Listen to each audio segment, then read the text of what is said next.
의학.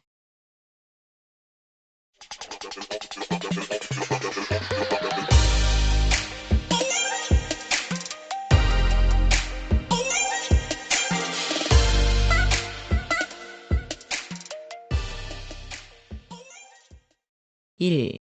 개관. 인간을 질병으로부터 구하고 건강법을 모색하는 학문. 의학은 인류의 역사와 더불어 경험 의료로서 존재해왔으며 일반 과학이 진보함에 따라서 독자성을 지닌 과학으로 발전하여 인체에 관한 연구와 질병의 예방 및 치료를 연구하는 학문이라고 정의된다. 의학에 대한 개념은 점차로 변화하여 현대에 있어서는 인간을 생리적, 심리적, 사회적으로 적극성을 띠게 만들고 될 수 있는 한 쾌적한 상태를 유지시키는 연구를 하는 학문으로 해석되기도 한다. 다시 말하면 기능적, 사회적 개념에서 의학이 정의되고 있다. 세계보건기구에서는 건강을 정의하여 단순히 질병이 없거나 허약하지 않다는 것뿐만 아니라 신체적, 정신적, 사회적 안녕의 완전한 상태라고 하고 있는데 의학이란 결국 건강을 유지하고 향상시키는 것을 목적으로 하는 과학이고 보면 이 정의를 통해서도 의학의 개념이 변천해가고 있음을 알 수 있다. 질병의 발생 원인에 관하여는 정령설, 점성설, 장기설, 접촉전염설 등 여러 가지 설이 오랜 기간 전승되어 왔으며 치료 방법이나 예방 방법도 이러한 설에 따라서 변해왔다. 그 후 미생물병 이론이 확실하게 됨으로써 비로소 현대의학의 원리가 체계화되고 그 후 획기적인 발전을 해왔다.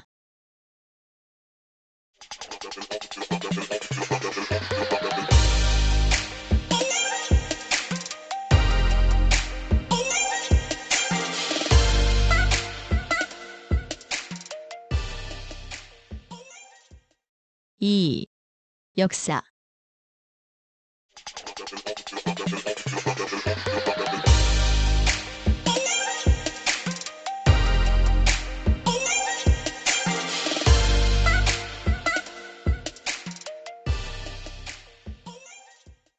일. 서양. 고대의 서양의학 중 주목할 만한 것은 메소포타미아, 이집트, 그리스, 로마의 의학이다.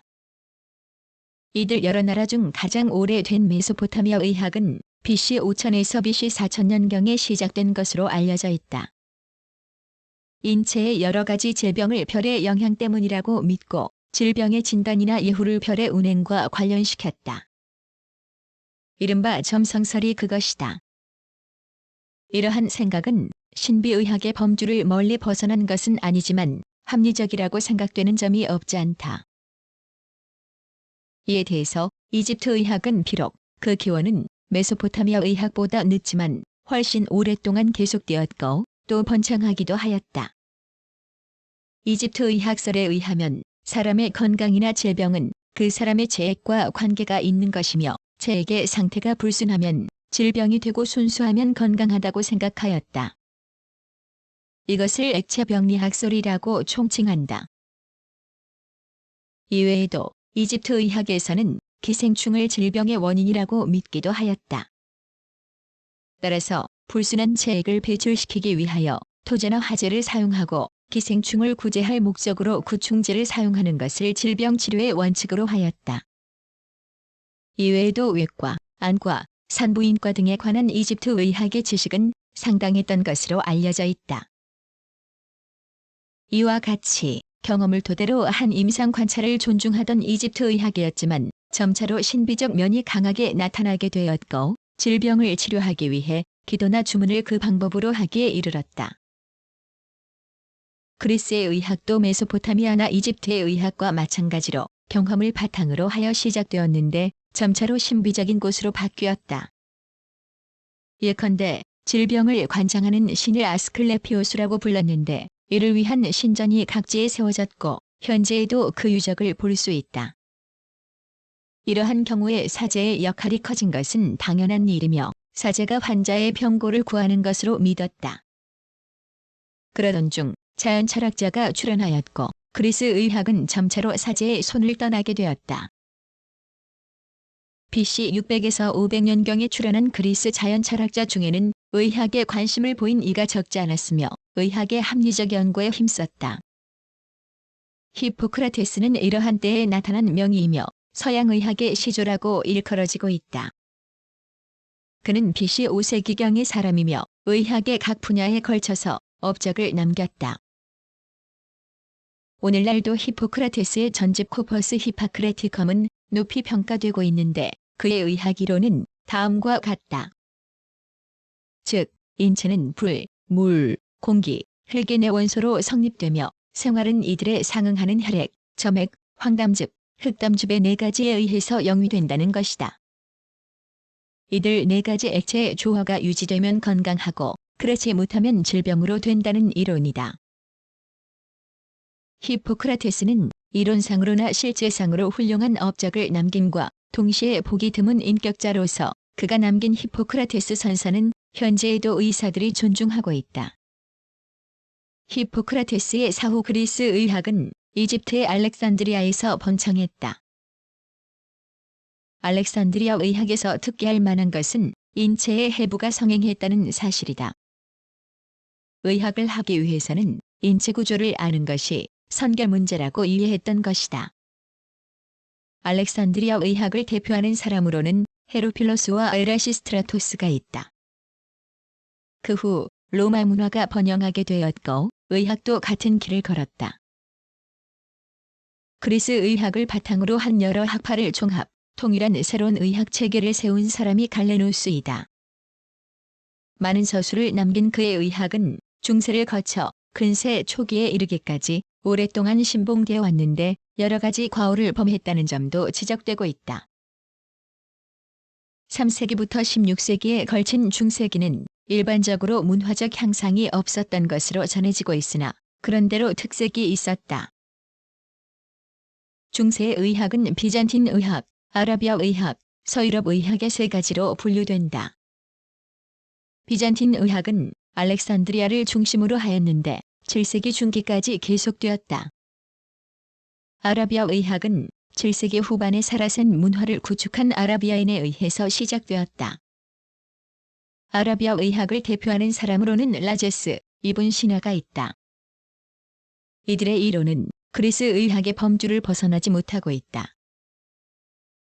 서유럽 의학은 라틴 의학이라고도 일컬어지며 서유럽 여러 나라 사이에서 그리스도교 전도와 함께 퍼졌다.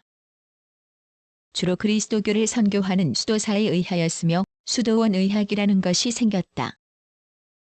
그 결과 의학은 종교 수업상의 학과의 하나로까지 되어 남부 이탈리아에서는 수도사가 고의서의 등사, 번역을 하였고 환자의 진료까지도 하였다.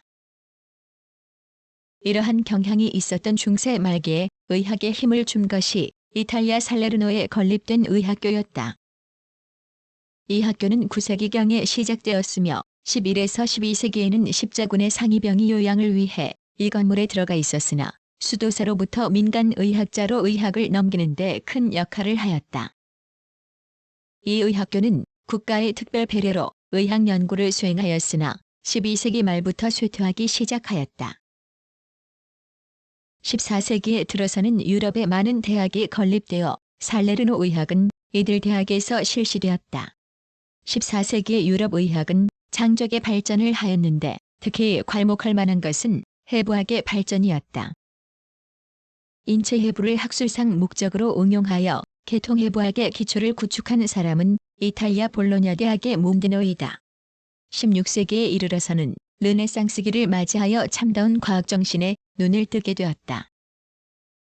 그동안 발전해오던 해부학이 외과와 연결되어 브리셀 태생의 A. 베살리우스는 이탈리아의 파도바 대학에서 외과와 해부학의 교수를 지내면서 해부학을 혁신하는 것을 내용으로 하는 대저술을 남겼다. 이와 전후하여 외과는 프랑스의 A. 팔에 의해서 대단한 진보가 이루어졌다. 이보다 앞서 스위스 태생의 파라셀수스는 자연의 관찰과 실험의 기초를 두는 의학의 방향을 주장하였다. 파라셀수스는 화학요법의 시조로 불린다. 1. 17세기에는 영국의 W. 하비가 혈액순환설을 제창하였으며 베살리우스의 해부학과 더불어 현대의학의 기초를 구축한 것으로 평가되고 있다. 하비는 혈액이 심장에서 나와 심장으로 되돌아가는 이론을 명백히 한 것인데 이 발견은 현재도 별다른 수정 없이 인정되고 있을 정도로 위대한 것이다. 17세기 중엽에는 림프관의 발견이 있었고 계속해서 현미경에 의한 세포 구조의 검색이 시작되었다. 모세혈관과 적혈구가 발견되고 미생물의 세계도 모습을 드러내기 시작하였다. 그러나 일부 미생물의 병원성이 확인된 것은 19세기의 일이다. 현미경은 17세기 초에 네덜란드의 얀센 부자가 발명하였으나 현미경을 통하여 의학상으로 중요한 발견을 한 것은 역시 네덜란드의 레벤후크와 영국의 아룩 등이다. 18세기는 프랑스를 중심으로 한 계몽시대였으며 과학의 여러 영역에서 눈부신 진보가 있었는데 의학에서는 이탈리아의 지피 모르가니에 의한 병리여부학의 수립, 영국의 이제너의 우두접종법의 발견 등이 현저한 업적이다. 19세기 전반에는 생물체가 세포로부터 성립된다는 것이 알려졌는데 이것은 알피로의 세포병리학을 발전시켰다. 그의 학설은 세포를 인체 구성의 단위로 하였으며 모든 세포는 세포로부터 생긴다라는 설을 주장하고 질병의 본태를 세포의 영양적, 기계적 및 형태적 변화에 의한 것으로 생각하였다. 19세기 후반에 이르러 새롭게 개척된 세균학 분야는 의학 발전에 커다란 기여를 하였다. 병원성 미생물의 존재를 결정적으로 확인한 현미경의 개량은 19세기에 이르러 시작하였으며 미생물학의 참다운 시작도 19세기 후반부터이다. 이 분야에서 엘 파스투르가 남긴 업적은 실로 대단하다. 그는 처음으로 미생물의 기초를 닦고 체계를 세웠던 것이다. 파스투르와 더불어 등장한 인물이 독일의 알코이다. 코흐는 1870년부터 미생물학 연구를 시작하여 76년에 탄저병균의 포자를 발견하고 그 전염 경로를 명백히 하였다. 그는 82년 결핵균을 발견하였고 다음 해에는 콜레라 병원체를 발견하였다. 파스투르와 코흐에 의해서 이 분야는 급속도로 발전하였으며 많은 병원체가 발견됨으로써 질병의 본태가 명백하게 되었다. 그 후 의학은 각 분야에 걸쳐서 눈부신 발전을 거듭하였는데 위생학에서는 독일의 페텐코퍼가 대표적이다. 그는 뮌헨대학의 위생학 교수로서 환경위생 연구에 주력하였으며 교과서와 위생학 잡지를 출간하기도 하였다. 19세기의 임상의학을 진단 분야와 치료 분야로 나누어 살펴보면 전자에 있어서는 화학, 물리학, 기술의 진보에 따른 새로운 방법이 개발되었다. 시른트겐이 1896년에 발견한 X선은 19세기에 발견된 의학적 보조 진단 방법 중 가장 주목할 만한 것인데 실질적인 발전은 20세기에 들어와서 이룩되었다. 치료 분야에 있어서도 종전과는 다른 방법이 개발되었다.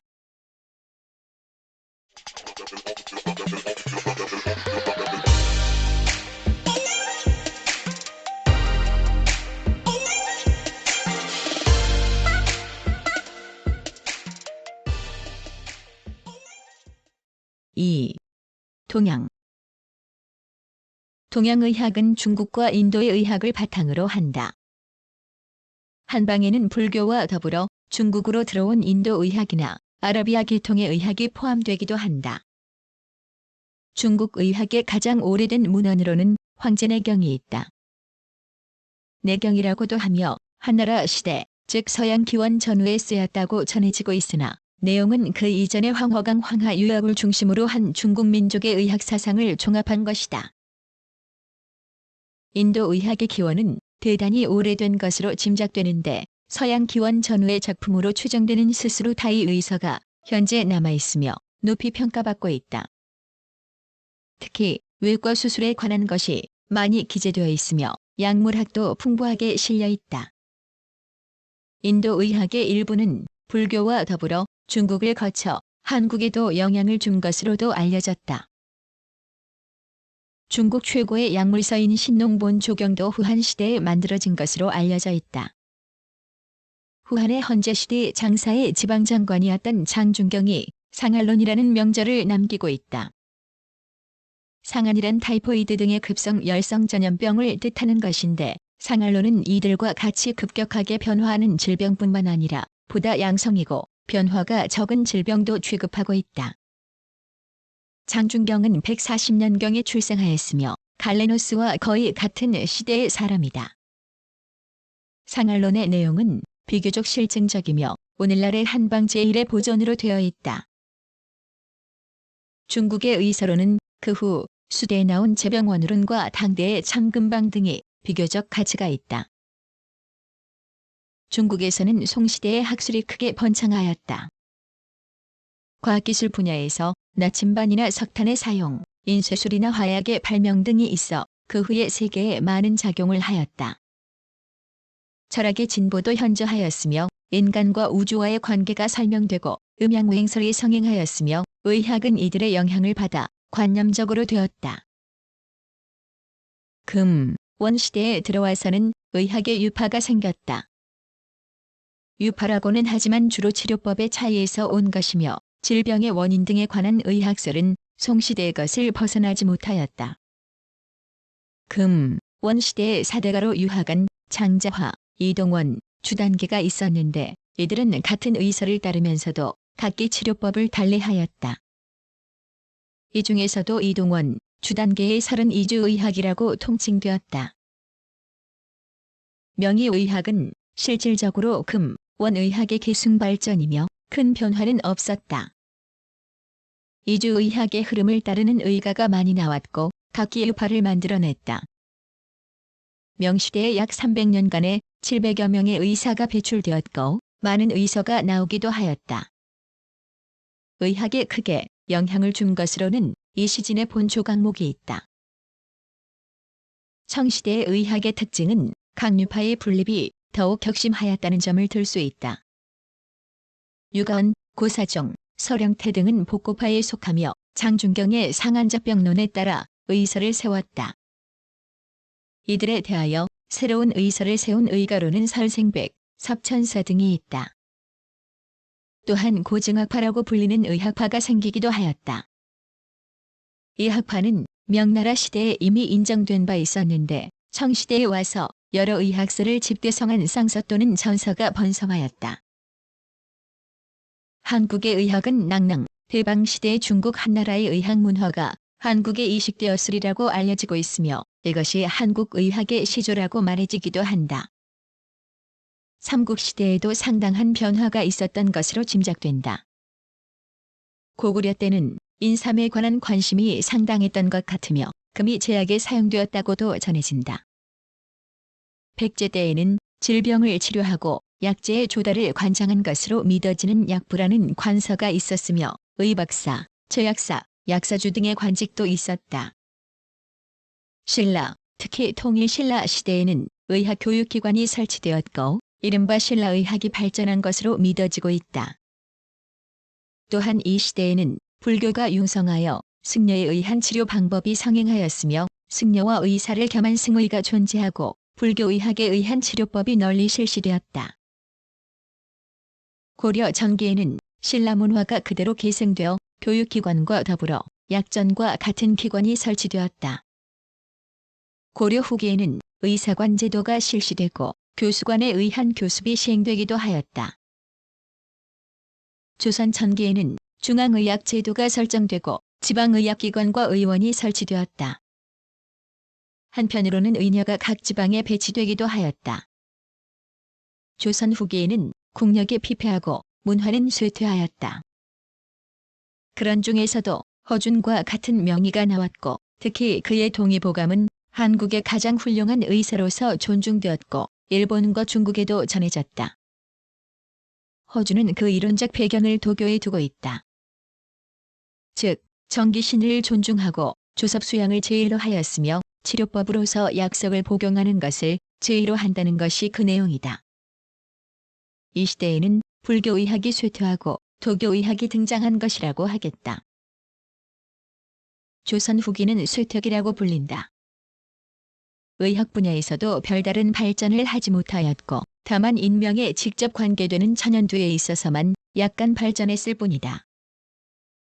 또 하나의 특징은 구의학시대와 신의학시대가 점차로 구분되기 시작했다는 사실이다. 즉, 한의학이 쇠퇴기운을 보인 데 반하여 양의학이 점차 발전하기 시작하였다. 1894년 가보개혁을 계기로 하여 관제가 개혁되었으며 내부에 위생국이 설치되어 전염병 예방사무, 의학사무, 우두사무를 관장하였다.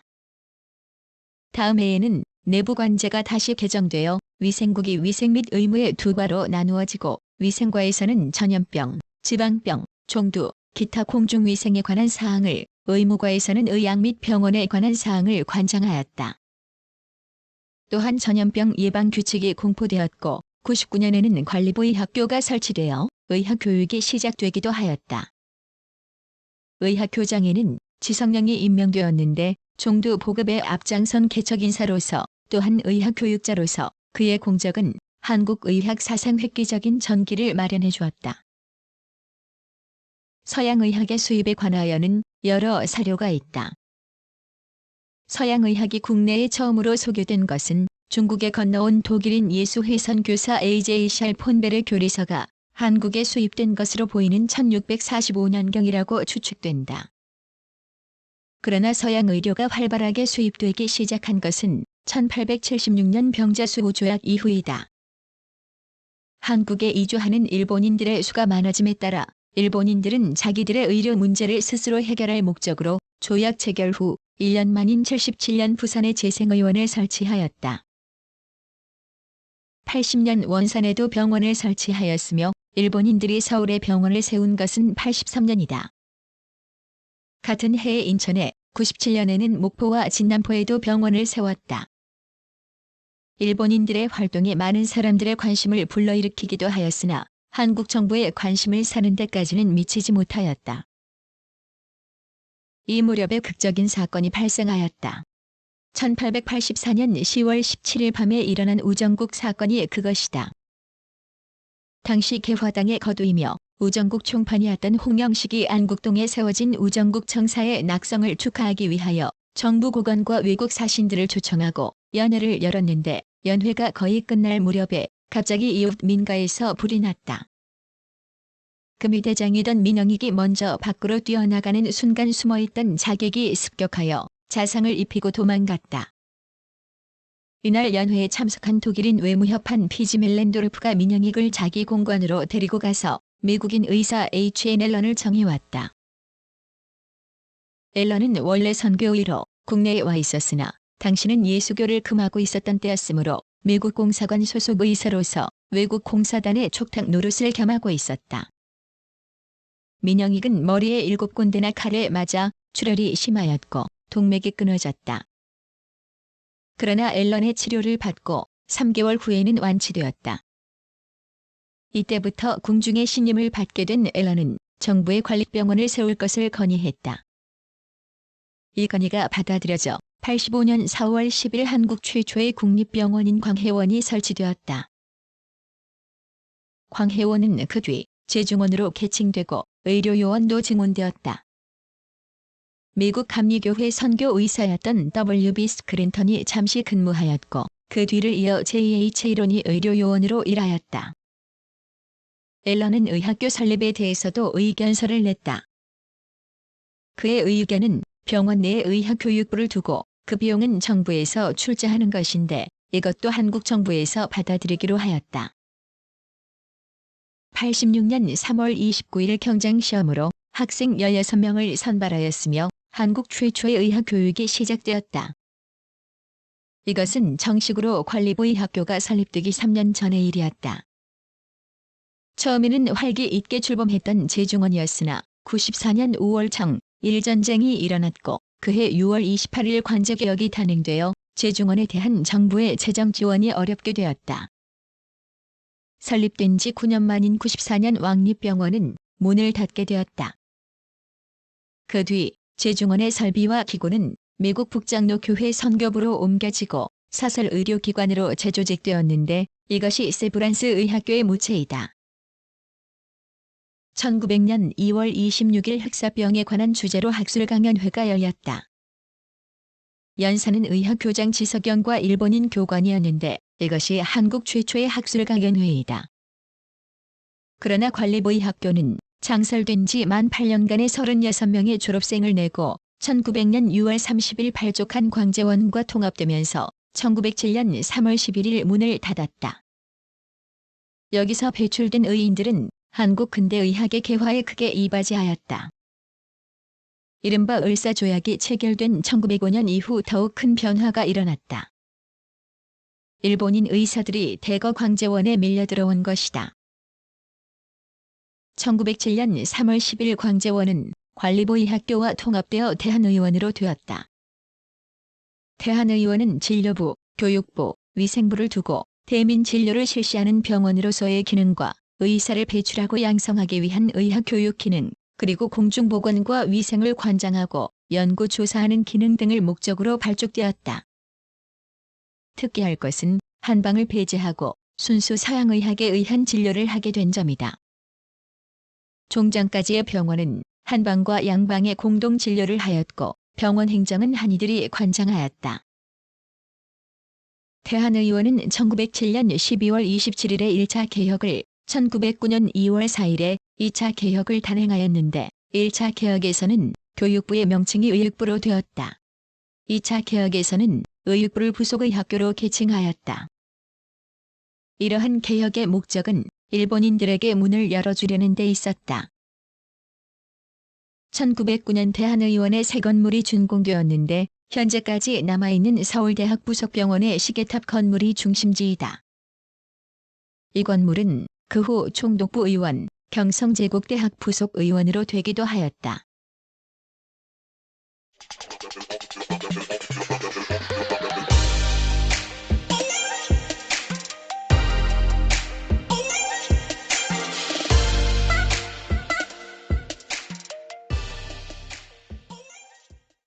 (3) 현대의학의 과제. 현대의학은 여러 기준에 의하여 분류되고 있는데 일반적으로 기초의학과 임상의학 또는 치료의학과 예방의학으로 대별된다. 기초의학은 생명, 질병, 치료법의 원리를 규명하는 학문인데 대체로 다음과 같은 내용으로 구성된다. 즉, 해부학, 생리학, 생화학, 병리학, 미생물학, 기생충학, 양리학, 예방의학, 법의학이 있는데 이외에도 혈청학, 의학사 등 여러 가지가 있다. 임상에는 내과, 외과, 소아과, 산부인과, 정형외과, 성형외과, 피부과, 비뇨기과, 안과, 이비인후과, 방사선과, 정신과, 신경과, 마취과가 있으며 이들 외에도 해고의학과, 재활의학과, 의공학과, 노인병과 등 많은 과가 설치되기도 한다. 근래에는 의학이 발전함에 따라서 여러 분과가 생겼으며 과명도 점차 세분되고 있다. 내과가 호흡기내과, 소화기내과, 순환기내과, 종양내과, 혈액내과, 알레르기내과, 신장내과 등으로 구분되고 외과가 일반외과, 소아외과, 흉부외과, 신경외과 등으로 구분된 것이 그 예이다. 한편 예방의학과 치료의학은 서로 대응하는 용어인데 예방의학은 문자 그대로 질병 발생을 예방하는 데 목적을 두는 학문이고 치료의학은 일단 질병으로 진전한 후에 이들을 치료하는 것을 목적으로 하는 학문이다. 일반적으로 의학이라 하면 치료의학이 중심이나 근래에는 예방의학의 중요성이 인식되어 가고 있다. 오늘날 예방의학을 무채로 하는 공중보건학은 매우 중요시되고 있다. 윈스로는 잘 조직된 지역사회의 공동노력을 통해 질병을 예방하고 생명 연장과 육체적, 정신적 효율을 증진시키는 기술 및 과학이 공중보건학이다라고 정의하였다. 말하자면 공중보건학은 지역사회의 공동노력을 전제로 모든 기술과 과학을 동원하여 각종 질병을 예방하는 데 기여하며 인명을 연장하도록 하되 육체적으로나 정신적으로나 무능력 상태가 되는 것을 막으려는 데에 그 목적을 두고 있다. 이와 같은 예방의학은 그 내용이 확대되었을 뿐만 아니라 인간의 건강을 논함에 있어서 그 중요성이 가중되었다. 그런데 의학을 기초의학과 임상의학으로 분류하든 예방의학과 치료의학으로 분류하든 의학은 하나라는 개념이다. 인체의 각 기관이 연계되어 있듯이 의학의 각 분야는 서로 연계되어 있는 것이며 이들을 독립적으로 생각할 수 없다. 의학은 어디까지나 하나로서 해석되어야 하는 것이고 부분만을 가지고 논의해서는 안 된다. 현대의학에 있어서 전자물리학의 응용은 대단히 활발하여 이른바 전자의학이 크게 발달하였고 이에 따라서 의공학의 중요성이 크게 부각되었다. 사실상 의공학의 도움이 없이는 현대의학이 성립될 수 없다고 해도 과언이 아니다. 그런가 하면 인공장기의 이용과 연구는 현대의학의 특징으로 되기도 하였다. 또한 생화학 분야의 연구가 괄목할 만하다는 사실도 간과할 수 없다. 원래 화학은 의학의 영역에서 여러 가지 성분을 분석하여 질병을 진단하는 데 기여한 바가 컸지만 현대에 와서는 생활작용의 여러 과정이 화학적으로 해명되는 단계에 이르고 있다. 여러 가지 효소가 발견되는 한편 핵산의 중요성이 점차로 확실하게 되어가고 있다. 동위원소가 차지하고 있는 위치도 대단한 바가 있다. 이와 같이 의학은 분화되어 발전하고 있는데 한편으로 종합적으로 다루려는 노력도 현저하게 나타나고 있으며 생활현상을 해명하는 데 있어서는 형태와 기능의 두 분야를 함께 겸해야 한다는 견해가 잘 인식되고 있다. 의학의 발전을 기초의학과 임상의학 분야에서 몇 가지를 중심으로 살펴보기로 한다.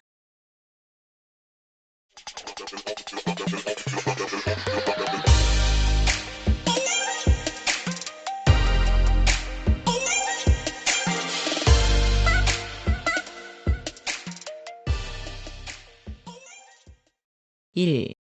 기초의학 발전. 조직학 분야에서는 전자현미경의 이용에 따라서 광학현미경으로는 볼 수 없었던 미세구조까지 파악하게 되어 하나의 혁명적 단계를 이룩하였다. 또한 위상처 현미경의 응용은 종래는 염색을 통해서만 볼 수 있었던 여러 구조를 그대로 검사할 수 있는 길을 열었다. 병리학에서는 아직도 암과 같은 악성 종양의 본체를 규명하는 일이 과제로 남아있다. 암세포의 성질에 관한 연구나 발암화학 물질의 발견 등이 크게 진전되고는 있으나 아직도 연구의 여지는 많이 남아있다. 암의 화학요법은 오랜 역사를 가지고 있으나 계속 연구되어야 할 처지에 있다. 암의 면역학적 연구도 현저하게 발전하였으며 암의 특이항원을 증명하려는 시도도 있다. 뇌종양의 병리학도 뇌외과와 더불어 눈부시게 발전하고 있는데 이 분야는 중추신경계의 조직 발생학과 깊은 관련이 있다. 이외에 세포 기능의 화학적 과정의 종국적 관여체로서 물을 비롯하여 생체 내에서의 나트륨 등의 무기이온의 분포와 이동, 특히 그의 양적 측면의 연구 성과와 이들의 움직임에 대한 뇌의 수체, 부신, 갑상선 등 호르몬에 의한 액성 조절 기구의 해명 등에 관한 새로운 지식이 현대의학의 특색의 일부라고 하겠다. 특히 세포막의 기능을 중심으로 한 이온 수송의 문제는 방사성 동위원소의 유효적절한 활용에 의해서 상당히 명백해졌다.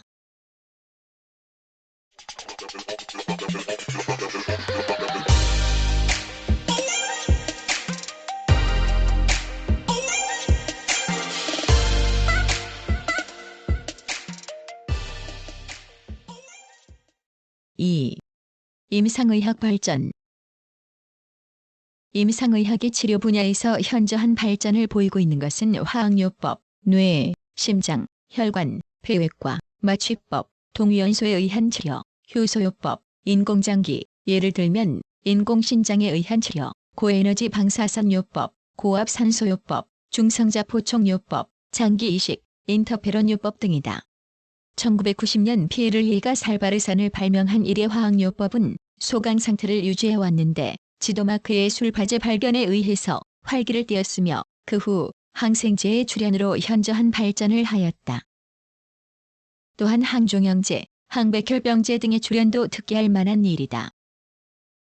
동위원소의 치료상 응용도 증가되어 백혈구의 치료, 바제도병의 치료, 악성종양의 치료 등 광범위하게 이용된다. 뇌의 수체부 신계 호르몬의 응용도 급격하게 증대하여 류머티즘성 관절염, 천식 등의 치료에 이용된다. 진단 분야에서도 발전은 대단하다. 전기적 정밀기계에 의한 검사, 심전도, 뇌파, 근전도 등이 실용되고 있다. X선 진단 분야에서도 단층, 입체, 회전, 횡단 고전압 촬영법 등이 눈부시게 발전하였고 X선 텔레비전 투시 장치가 보급되기도 하였다. 또 바이러스병의 K광항체에 의한 신속진단, 전자현미경에 의한 신속진단, 내시경 진단, 파이버스코프에 의한 진단, 컴퓨터에 의한 판정 등도 괄목할 만하다. 이상과 같이 의학의 눈부신 발전도 있었으나 아직도 해결해야 할 과제가 많이 남아있다. 암, 고혈압, 심장병 등은 그 대표적인 예이다.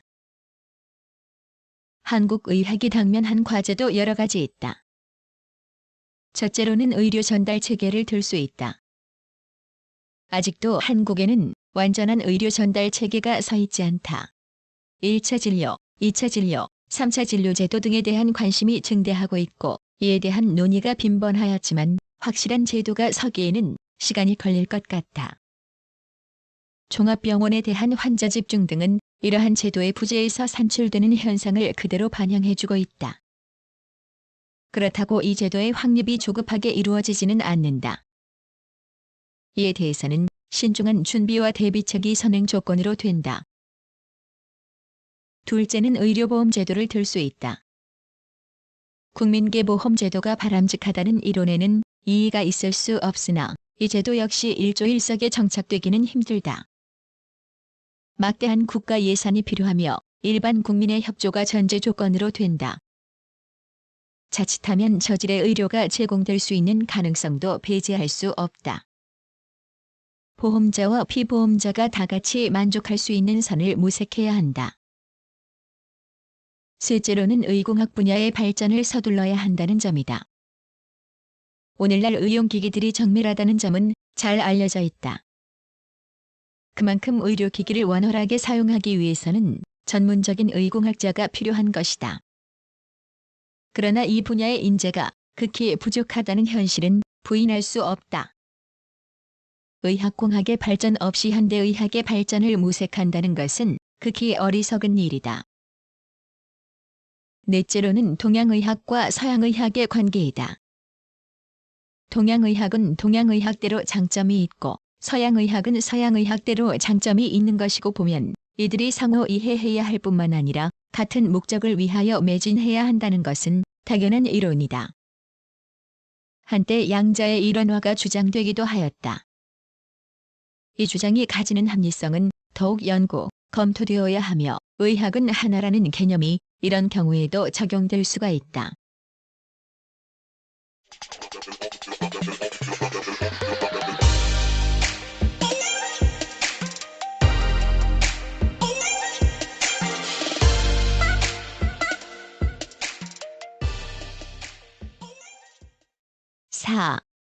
교육. 의사나 의학자를 양성하기 위한 의학교육에 있어서는 나라마다 제도상의 차이가 있기는 하지만 일반적으로 의육과 과정과 학부 과정으로 성립되는 것이 상례이다. 의육과는 미국에서와 같이 4년 과정인 경우도 있고 한국과 같이 2년인 경우도 있으며 일부 유럽이나 동남아 국가에서와 같이 의육과와 학부 과정을 동합해서 6년으로 하고 있는 경우도 있다. 또한 나라에 따라서 차이가 있기는 하나 대학원 과정이 설치되기도 하고 전문의 과정이 마련되기도 한다. 어떤 경우이든 간에 의사 면허를 취득하기 위하여 대부분의 나라에서는 국가시험 제도가 실시되고 있는 것이 현실이다. 또한 임상 분야에서는 전공의 과정 제도가 있으며 이 전공의 과정을 마친 후에 전문의 자격을 취득하기 위한 시험이 실시된다. 원래 의학이 인간의 생명을 취급하는 학문인 까닭에 그 교육 제도는 엄격하고 면밀한 바탕 위에서 세워진다. 다른 분야와 달리 의육과 과정이 있는 데에는 두 가지 이유가 있다. 하나는 학부 과정에서 교육되는 내용에 대한 준비를 학문적으로 한다는 점이다. 둘째는 의사나 의학자는 풍요한 인격자라야 한다는 점이다. 의사가 되기 전에 인간이 되어야 한다는 논리가 강조된다. 의학과 과정을 통해서 인간성이 풍부한 인간이 된다고 단언할 수는 없지만 그래도 그 길을 열어놓아야 한다는 데서 뜻을 찾는 것이다. 8.15 광복 후 정부가 수립되기 전까지 미군정이 실시되었다. 미국의 영향이 광범위한 분야에 걸쳐 끼쳤는데 의학 교육 분야에서도 이러한 사정은 마찬가지였다. 한편으로는 일본식 의학 교육이 답습되었고 한편으로는 미국식 개념이 도입되어 혼란하였던 때의 6.25 전쟁이 이를 더하였다.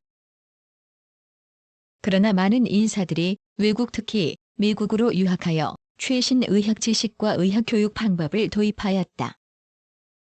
미국식 개념과 더불어 6.25 전쟁을 계기로 발달한 군진의학은 의학 교육에 막대한 영향을 끼쳤으며 의학 교육의 진로에 많은 점을 제시해 주었다. 그러나 확실한 진로 결정이 쉽지 않았으며 모방과 혼재가 계속되었다. 의학 교육의 근대화가 과거의 본관성을 벗고 전문가의 협조 체제를 통해서 이루어진다는 것은 명백한 현실로 등장하였다. 그리고 한편에서는 국적 있는 의학 교육이 주장되었다. 한국의 현실과 특수성 및 여건에 맞는 의학 교육을 찾고자 하는 노력은 현재도 계속되고 있다.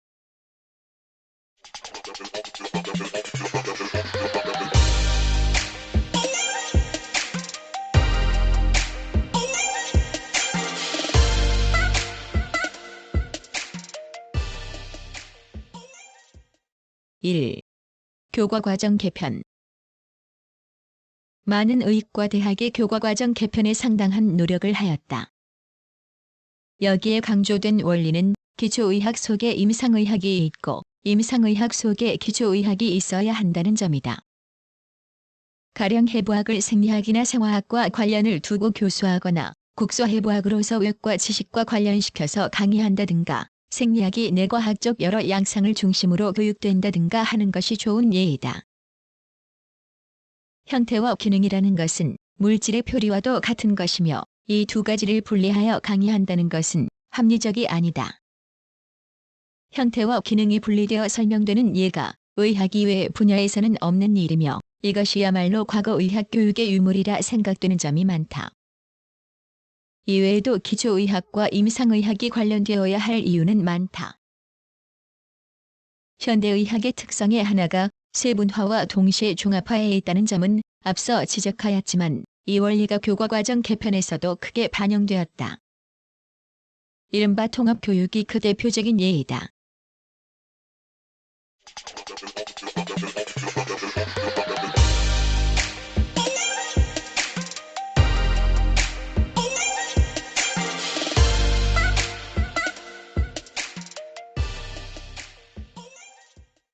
(2) 배드사이드 티칭.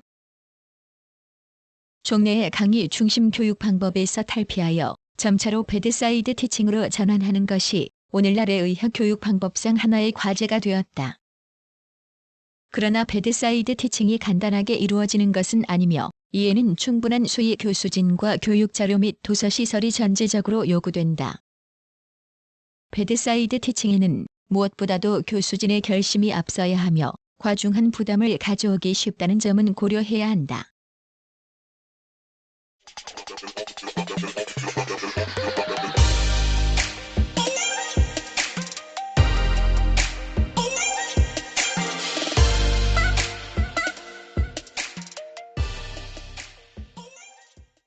(3) 지역사회의학.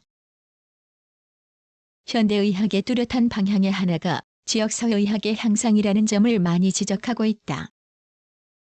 그러나 각 지역 사회마다 특수성을 지니고 있기 때문에 지역사회의학의 내용은 다양한 것이어서 일률적으로 규정될 수 있는 성질의 것은 아니다. 지역사회의학상의 문제점을 해결한다는 것은 현대를 사는 의사들의 과제의 하나이다. 장내 의사를 교육하는 데 있어서 이 사정은 크게 배려되어야 하는 것이며 또한 실질적인 것이다. 한국의 거의 모든 의과대학이 지역사회의학을 정규 교과 과정의 하나로 채택하는 것은 바람직한 일이며 지역사회의학 교육은 국적 있는 교육을 찾는 대표적 방법이라고 할 수 있다.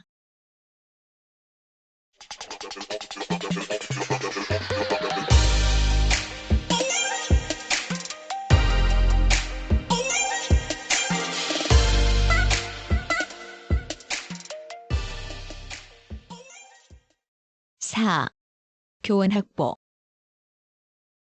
1994년 현재 한국에는 의과대학 30개교, 한의과대학 11개교가 있으며 8.15 광복 당시 7개교, 60년에 8개교, 70년 14개교인데에 비하면 상당수가 늘었다.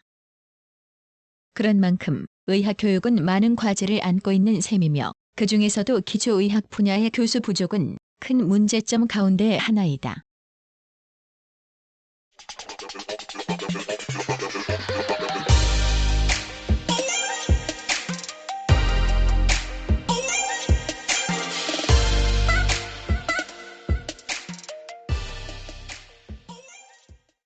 구성, 나그네의 구석구석 여행. 낭독, 글 읽어주는 고지혜. 들어주셔서 고맙습니다.